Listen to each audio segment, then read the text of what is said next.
नमस्कार दोस्तों, आप सबको बहुत बहुत स्वागत है आरएनए में। एंड इनफैक्ट आज का जो दिन है वो है सक्सेस स्टोरीज का।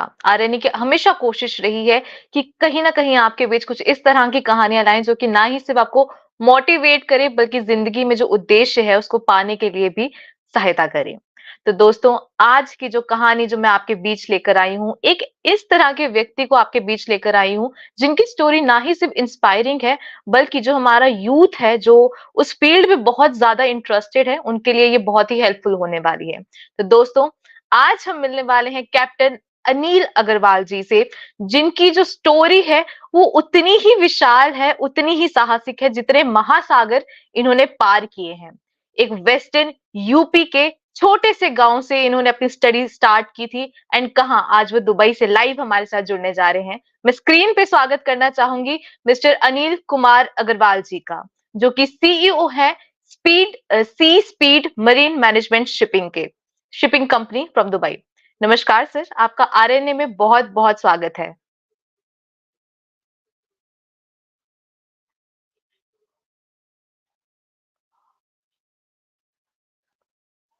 माफ कीजिएगा सर, आपकी आवाज मैं सुन नहीं पा रही हूँ।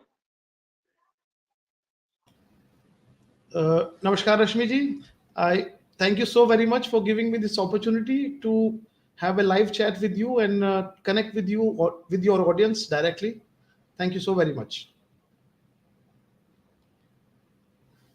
Is it any better now? जी सर। सर, जिस तरह की आपकी जर्नी रही है मैं आपसे ये जानने की कोशिश करूंगी। सबसे पहला जो सवाल है, अक्सर जब भी हम लोग स्कूल में जाते हैं या कॉलेजेस में जाते हैं, वहां पर पहली चीज जो हमारे टीचर्स हमसे पूछते हैं वो ये पूछते हैं कि आप बड़े होकर क्या बनना चाहते हो। क्या आपसे भी ये सवाल पूछा गया है और उस समय आपका जवाब क्या होता था, और आज आप उस चीज को किस तरह से कंपेयर करते हैं?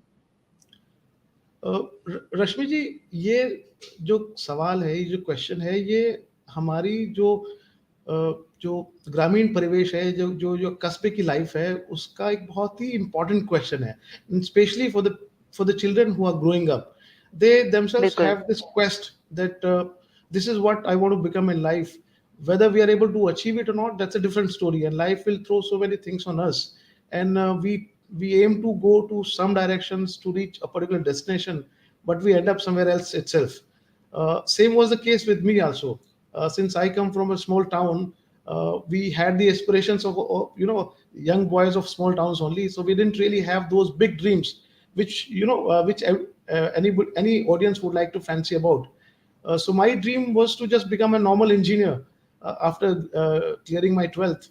Uh, and I was preparing for that also. But somehow I filled up a form for Merchant Navy, and with God's grace and the blessings of my teachers, I got selected through IIT in an institute called Training Ship Chanakya.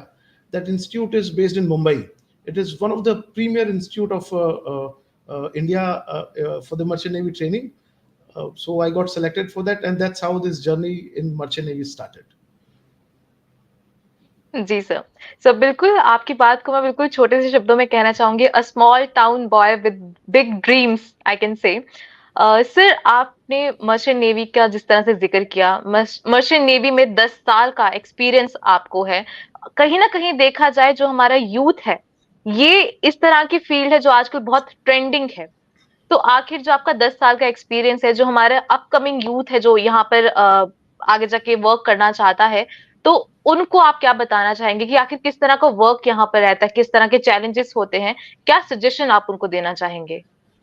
Rashmi ji, merchant navy बाकी सारे fields की तरह ही बहुत ही अच्छा, बहुत ही lucrative field है, and it is for a long term career also. Some people have this notion that shipping, sailing, working on a ship is a very short term period. It's not that. You can work on board ship as long as you are fit and you meet the age criteria of the shipping industry, the minimum standard. And that criteria is 60, 65 also. You can work as long as you are fit and fine. And before you join the ship, a medical will be done. As long as you can clear your medical, it is fine. So as I was saying, that it's a very lucrative field. Now there are a lot of other career opportunities have also come up in parallel. But I would say Merchant Navy is one of the finest career one may have. and I have no regrets, being in shipping. Initially, the life will be a bit tough, as you have to live away from the family. Your social life will definitely be not as good as of your friends, but in terms of money, in terms of career growth, in terms of taking you to a different pedestal in your career, merchant navy is no less than any other career.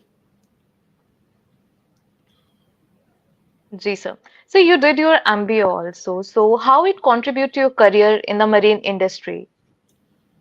Ms. Rashmi, normally what happens is when we join shipping, we aspire to become a sailor. And what I mean by that is, as you join ship as a cadet, then there are career growth. You become a third officer, then you become a second officer, then you become the chief officer, and final destination on board ship is of a captain, the master of the ship.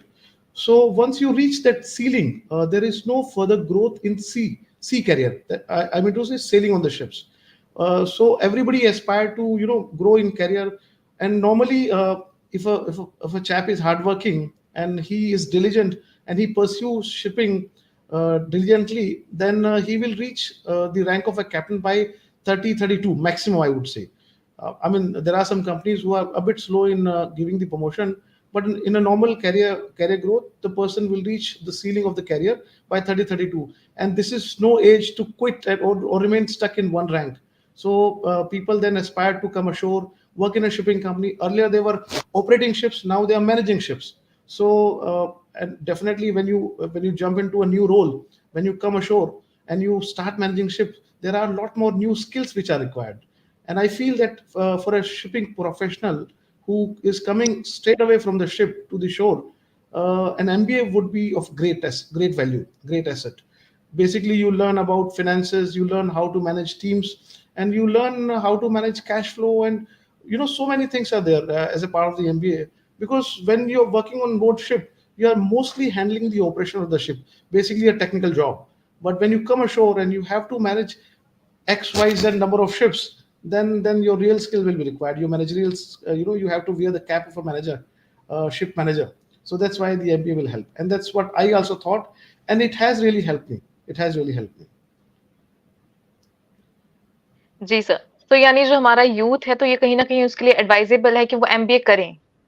बिल्कुल madam, बिल्कुल। देखिए, MBA तो किसी भी field के लिए advisable है, और एजुकेशन कभी वेस्ट नहीं जाती आपकी। तो अगर आप किसी भी करियर ग्रोथ में and you want to take your career to a different level, so you have to you have to study, you have to sharpen your skill, you have to polish your skill. So that is where MBA is just another course which will help you to get there. Yes, sir. So the next question which I would like to ask you is that you also worked as a marine consultant in Malaysia, and then you worked with offshore shipping company in UAE. So जी, what's the motivation behind this transition? जी। Madam, there is one very nice thing about shipping. Shipping is all about camaraderie of people. When you meet people on board ship, you don't meet a colleague; they will become your lifelong friends. So same is the case. When you shift ashore and you meet people, then you remain friends for a long time. And that is what happened with me also. When I was doing my MBA, this MBA was a 1 year program, half done in Singapore and half in Dubai. So I completed this course in Dubai, and I opted for an internship with a company here in UAE, and I met those people. I spent a few days with them doing my internship, learning about the industry hands on, and then I got a job through campus interview in Malaysia as a marine consultant with a company called Frost and Sullivan, and I was there with them for some time. Then I was with other company in Malaysia itself. Finally, after 3 years, in Malaysia, suddenly I got a call from an old colleague from that company where I did my internship. He said, "There's an opportunity now here to become an operations manager, and I would not like to see you as a consultant. You are a hands-on person. You are the person who likes to work with tools. You are good with teams. Why don't you come here and join us as an operations manager in an offshore shipping company?"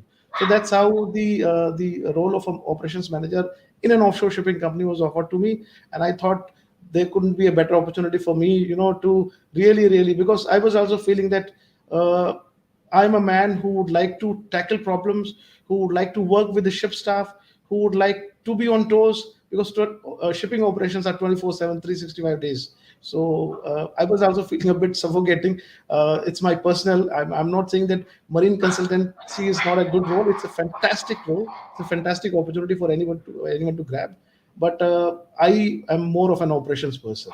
So that's how I came here. जी sir.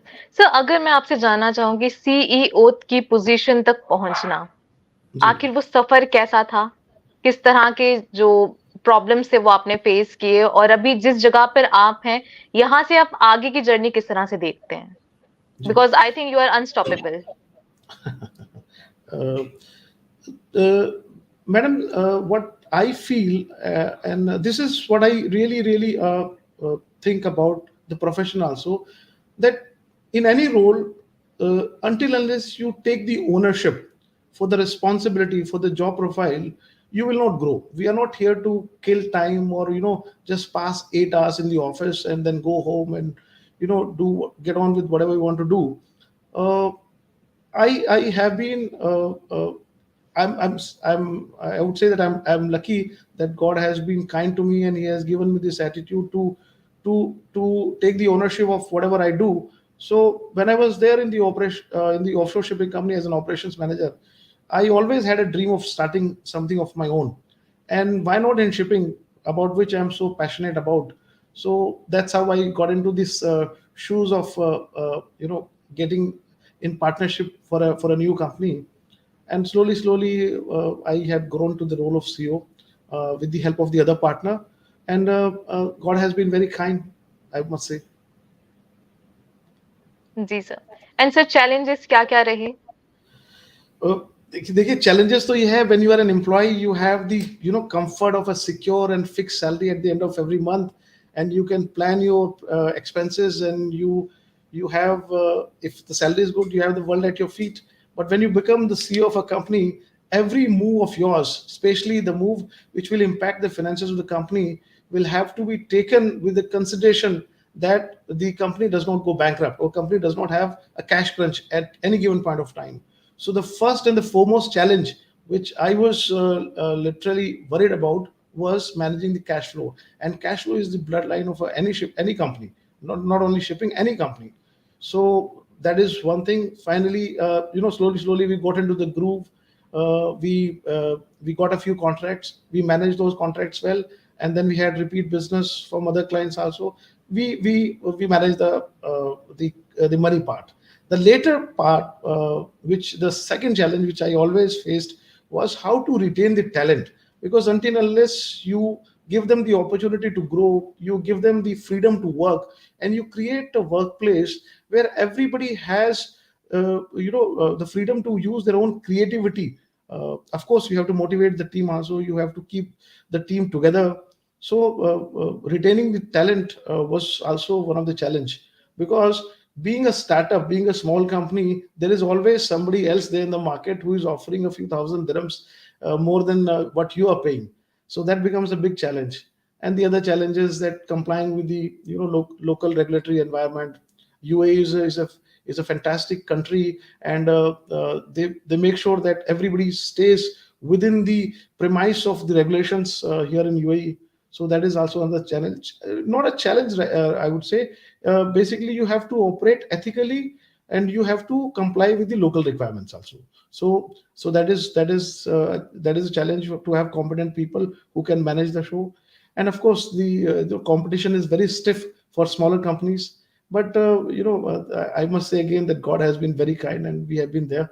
We have been surviving for last 8 years now, and I hope that we will continue to do so. बिल्कुल sir.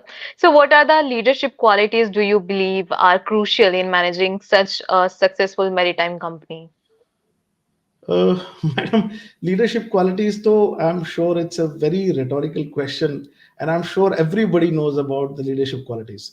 You just have to be a genuine person. I don't think we are, any of us are anything extraordinary. We are all normal, simple people. You have to keep your team as your family, and and your family also has to be there to support you. So you have to take lead. You have to show them by doing, not by telling. You have to If you want your staff to come to the office in time, you have to be in time.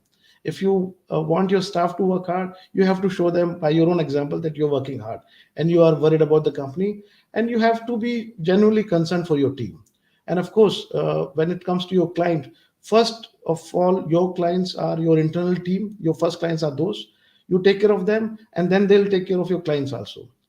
I mean, I would put it in a very simple words that just be the genuine person, be that team player, be that leader which everybody is looking for. So as a person you have worked in various countries and of course जो cultures हैं वो भी countries के साथ change होते हैं, तो आखिर ये जो different working environment था उसको किस तरह से adapt आपने किया और क्या क्या जी, परेशानियां आई? वर्किंग एनवायरनमेंट का देखिए ऐसा रश्मि जी, जैसे हमारी जो टीम है, मैं अपनी टीम का कॉन्फ़िगरेशन आपको बताता हूँ। हमारी टीम में श्रीलंकन है, हमारी टीम में फिलिपिनो है, हमारी टीम में इंडियंस हैं, और हमारी टीम में from all religions are also there, everybody including Buddhist and Parsis. So so recipe सिर्फ यही है कि आप अपनी टीम को साथ लेके चलें, और हर आदमी के अपने चैलेंजेस हैं। जब आप ऑफिस में सुबह आते हैं और आप देखते हैं कि भाई this person is not performing well today, और this person is somewhere else, तो you go sit with the person, talk to him and see what is his concern, and try to resolve, try to help, like we help in a family. तो बहुत ही simple चीजें हैं। It may sound very complicated from outside, but life is actually very simple. I feel that. I जी hope I sir. Was able to sir answer मैं your question. बिल्कुल, बिल्कुल sir. And I think जो हमारे viewers हैं वो भी आपके जो जवाब हैं उनको कहीं न कहीं खुद से रिलेट कर पा रहे हों और जीवन जो उनका जी, आगे आने वाला है, वहाँ पे कहीं न कहीं उनसे कुछ ना कुछ सीख ले रहे हों। सिर्फ जो मेरा अगला सवाल है वो जो आपकी कंपनी है उससे रिलेटेड रहेगा कि आखिर किस तरह के जो सर्विसेज़ हैं वो प्रोवाइड करते हैं? उसके बारे जी, में कुछ बताएँ। जी। रश्मि जी, अभी हम लोग as of today we are offering three different type of services. One service with which we started is an offshore shipping. So basically, we are the ship charters in the offshore shipping. Let me give a little background of what offshore is. Offshore is basically those type of vessels which are helping companies, the oil major companies, in exploration and support activities of the oil and gas. For example, in Abu Dhabi, if you are exploring the oil, if you are drilling the oil is drilled onshore on the land as well as at sea. But when you're drilling the oil at sea, which is let's say 40 nautical miles, roughly let's say around 70 kilometers from the shore, from the nearest land, then you need a lot of support in terms of technicians to go there, supplies to go there, crew to go there, spare parts to go there, stores to go there, tools to go there. So this is where these small ships, maybe 50 meter long, 60-meter long, 70-meter long, 30-meter long, such small ships, they are not really for the carriage of the cargo from country A to country B. They're here only for the support activities to this oil and gas exploration activities. So we started our company with the chartering such vessels. That means we take such vessels from the ship owners who own such ships, and we give them on the projects. For example, let's say X company owns the vessel, and ADNOC or Aramco requires a vessel matching. They will set a certain criteria that this is the type of vessel we are looking for. So we'll find a vessel, we will match the requirements, and we'll put that vessel on project. And this is where our role will start. We will completely operate that vessel, of course, with the support of the ship owners. And so that has been a primary activity. After this, when we were a bit successful in this, then we expanded into the tanker ships, which are basically carrying the oil. And slowly we got into the dry bulk cargo also. So we are doing the commercial management of the ships, I would say. These all three activities wrapped up in one: offshore vessels, tanker ships, and dry bulk. Now, dry bulk, let me give an example. Let's say tomorrow you want to buy rice, and rice is coming from, let's say you like Indonesian rice. So rice is coming from Indonesia. So that rice will come in the quantities unimaginable, like for example, 30,000 ton or 100,000 ton. So those quantities are carried in bulk or in the bulk carriers. Similarly, let's say if India wants to transport oil, they want to buy oil from Saudi Arabia, then that oil will be carried in the oil tankers. And the size of the consignments, you will be surprised to know that it may vary from 2,000 metric ton to maybe 100,000 metric ton, 200,000 metric ton. So these are the type of ships I'm talking about. So we do the commercial management of ships, such ships, and then we have another office, another branch in Fujairah, which is basically doing independent surveys, audits, inspections. Tomorrow, let's say if Miss Rashmi wants to buy a ship, then she will say, Captain Anil, there is a ship which is located in Korea, but somehow I'm not sure about the quality of the vessel. Can you send a surveyor on board who can do a pre-purchase inspection? So our surveyor will go, with a checklist. He will carry out a survey on the vessel, and then we'll say, Madam, this is the report on the vessel, and these are our findings, and this is the cost which is required to close these findings. And in our opinion, this would be the fair market value of the ship. So now I leave to Ms. Rashmi, who will shell out maybe $5 million from her pocket to buy that ship. So we do this kind of work. Third thing, what we do, we assist the ship owners in technical management. For example, let's say now you have bought the ship. Now you need a competent team to manage your ship, because ship has to go from point A to point B, Singapore to Malaysia, Malaysia to India, India to maybe Saudi Arabia again. So somebody who will put the crew on the vessel, somebody who will see whether the vessel is operated in regulatory framework, somebody who would see that vessel machineries work properly, somebody will follow with the ship's crew, somebody will assist the vessel whenever the vessel is coming to the port. So that is called technical management. So basically, if I wrap it up in short, we are doing the technical management of the ships, we are doing the commercial management of the ships, and we are assisting ship owners by providing survey, audits, and inspection services. I hope I have not bored you. Definitely not, sir. So I would like to ask you, you also aspire to be a ship owner. So how's the preparation going on? uh, See, madam, the human mind is like that. You get little, then you want more, and then you want little more, and then you want all of it. So I've been working in shipping industry for last 20 years, more than 20 years. I started in 99 after completion of my training. And when you work with a beast for so long, then you would like to own one. So this is how the aspiration is there. It's not only me; it's the team as well. It's the partners also, and I hope that we can find our beast one day. Sir, now the next question which I would like to ask you, I think it is going to be the most important question of today's evening. It's like how you balance your professional life and your personal life, because it is a problem which we can face in each and every field. So what about you? How you tackle that? Uh, Again, madam, I would come down to the same simple, basic concepts of life. Uh, when I was working on ship, I had a chief officer. I was a cadet, and the chief officer used to say to me that, Anil, treat your ship like your wife, and treat your wife like your ship. So that means both are at equal pedestal. That means your professional life and your personal life are equally important. And I'm sure in today's environment, when the wives see that their husbands are slacking and the working hours so extended, so much extended, then I'm sure they are also very supportive. I've been very blessed to have a professional family, the team here in my office, and my personal family, my wife, my children, my parents, my relatives. Everybody has been very, very supportive. I'll give an example. Today I was to come for this interview, and during the day I was to attend a ship also. So I called up one of my colleagues. I said, "Boss, you have to help me out here. Can you please go and attend this ship? I'm not able to go." He said, "Yes, sir, I'll go." And same way, I told my wife that I need to buy a new jacket because I'm attending a important conference 2 days later. And she dropped everything, and she tagged along with me to go and buy a jacket for me. So this is how it has to be balanced. I mean, you have to give equal importance to both.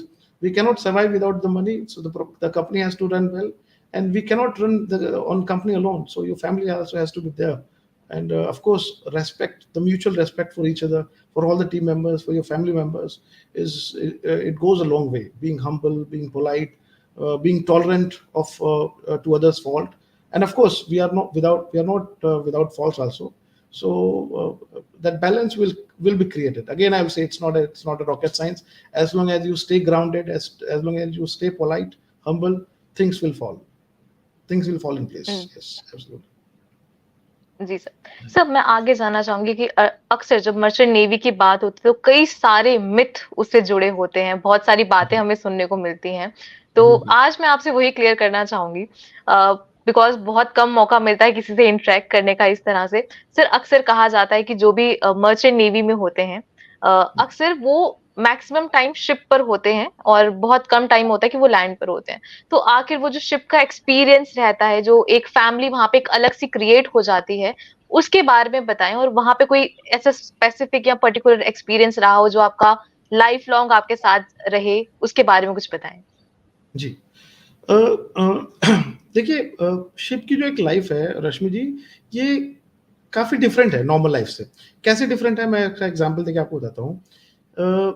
When I joined as a cadet, I was, I was a normal person. I went on the ship. In fact, I started my career with a small offshore supply vessel. An offshore supply vessel was 50-meter long. This particular vessel, and this vessel used to roll quite a lot. Rolling means, whenever the weather is bad, the ship will start rolling from one side to another. And being first time on the ship, stepping on board vessel, I was seasick. Uh, extreme conditions. So I couldn't come out of my cabin for the next 3 years. The chief cook, the cook on the vessel, we call him chief cook. He came to me. He said, "Did you come here to rest or you come here to work?" And after 3 days, of course, he said it in a very light mood. And after 3 days, I came out. But those 3 days were hell. I was repenting that what have I stepped into? This is such a terrible place to work. How will I survive when I cannot even stand on my feet? How will I do any work? But slowly, my seasickness got over. Then I started working and I started liking, and this is where I am today. So the life on the ship is it is like you're working in a factory where you are not in really touch with day to day affairs of the world. For example, if there is a war happening in some part of the world, there is a very good chance that you will not be will not get impacted by this until unless your vessel visit that area. Of course, then you have to be careful. But life on the ship is very busy. It you work like a horse, and you continue to use get engaged into physical activities, physical work, so that keeps you fit also mentally as well as physically. So I would say that it's a very good working environment, a busy environment, and there is a lot to learn. And we always look forward to going ashore in different countries, which has reduced a bit nowadays, but nevertheless, it is still there. The ship goes to Singapore, you take a boat and go take a walk in Singapore without any cost. And you go to Japan. I remember I went to Japan, and I was the only person who was free that particular time. 6 o'clock in the evening, everybody else was busy, and I took a boat and went ashore. And I had the feeling of breathing in Japanese air. So your perspective will open up. You will see different cultures. You will meet different human beings. You will see how they react to things. What is important to them? What is important to us? So it gives you a wider perspective, I would say. Bilkul, sir. So, as you know, we are live. So, here are some viewers. They want to ask you something. So, here we have Nosheen Yakub. She want to ask you, how important is a networking support system or a community of like-minded people valuable in your opinion? I would say to Ms. Noshin that it is a very critical thing for anyone to have the support system. And if that support system is coming from community, from your friends, from your social network, nothing like it. I am not a very big fan of the online social networks, social media platforms, but connecting with people live one to one is there is no substitute to that. It is the utmost thing. I mean, it's very, very critical for one's growth. We cannot survive, on our own. We need support. Like a child needs support of her mother, family to grow, to learn, to understand, to find his way out in the world. Similarly, at every juncture of our life, whether I'm a 10-year-old boy, whether I'm a 46-year-old man here in UAE, everybody needs support, and that support comes from the social network, from your friends, from your community, and it has helped me immensely. I cannot explain it in words how much my friends have been valuable to me, and how much they have, selflessly contributed towards the success of me and my company. And it's unimaginable. जी, sir. So we have one another comment by Manazir Abbas. He's saying it's refreshing to witness something so sincere and inspirational. I must say thank you so very much, Mr. Manazir Abbas. You're very kind with your words. Thank you, sir. तो इसी के साथ I would like to से thank you so much, आपने अपना कीमती समय हमें दिया। और सर आखिरी सवाल जो मैं आपसे अक्सर जो मैं अपने सभी व्यूअर्स से और जो हमारे सभी गेस्ट आते हैं उनसे पूछती हूँ वो ये है कि आखिर जो हमारा यूथ